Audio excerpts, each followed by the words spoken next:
Баршаңызға қайырлы күн, сіздермен бірге Жансая. Бүгін сіздерге ерекше ханымның рецептімен бөлісетін боламын.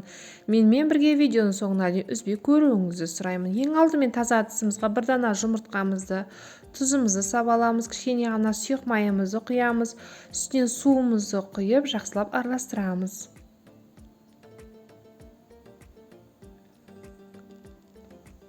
Араластырып, тұзы еріген соң үстінен ұнымызды саламыз. Ұнды бірденнен салып жібермеңіздер. Орташа тығыздықта қамыр илейміз.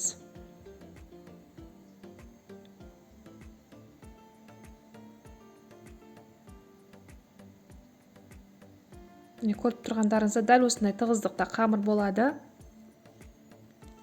Бетін жауып 10 минутқа қойып қоямыз. Енді салмасын дайындаймыз. 3 пиязымызды майдалап турап аламыз 4 бұрышты етіп. 400 грамм шегілген етімізді саламыз. Сонымен қатар көк пиязымызды саламыз. Кинза саламыз, укроп саламыз. Майдалап турап. Тұзымызды саламыз. Және дәмдеуіштерімізді саламыз. Жақсылап араластырамыз.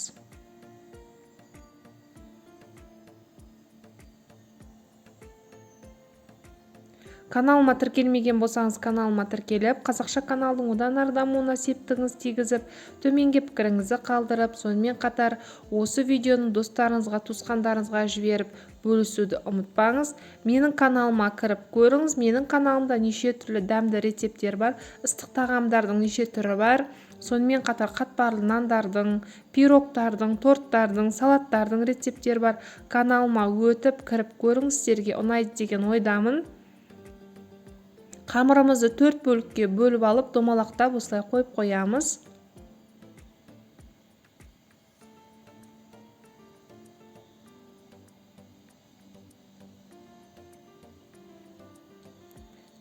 Бір 5 минутқа қойып қоямыз. 5 минут тұрды. Қамырымыздың бір бөлігін алып қалып, 3 бөлігін қойып қоямыз. Жұп-жұқа етіп қамырды жаямыз.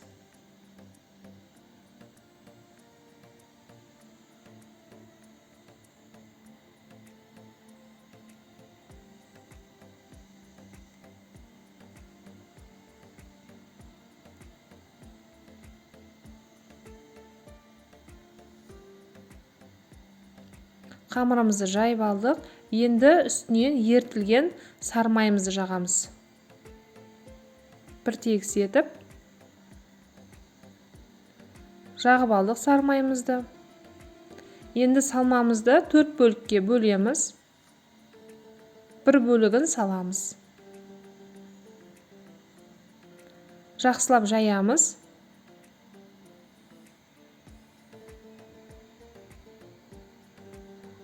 Жайып алдық. Енді осы домалақ қамырымызды 4 бөлікке бөлеміз.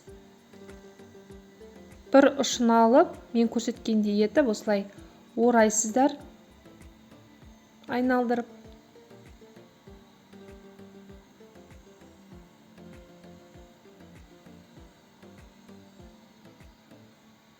Осылай оқтаудан шығарып аламыз оқтауымызды. Қамырдың ортасынан. Өте оңай әрі жылдам дайын болады. Дәмді.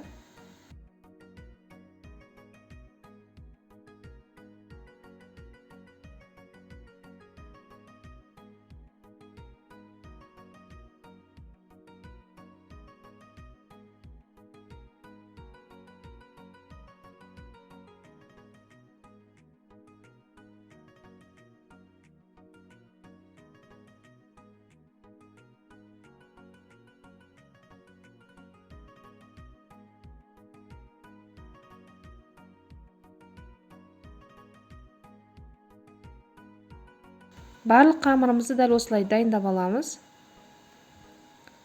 Енді мантаваркамыздың ыдысын алып, майлаймыз астын. Жаңағы дайындаған ханымымызды саламыз.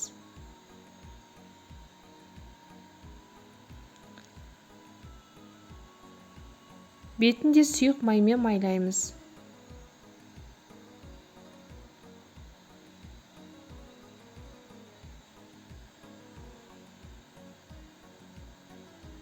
Суымызды отқа қойып, қайнаған соң жаңағы ханымымызды қоямыз.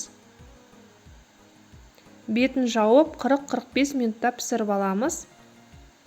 Ханымның бетіне подлив жасасаңыздар болады, немесе бетіне сармай құйып жағып жесеңіздер болады. Болмаса қаймақ қосып жесеңіздер, майонез өз қалауларыңызша жалпы.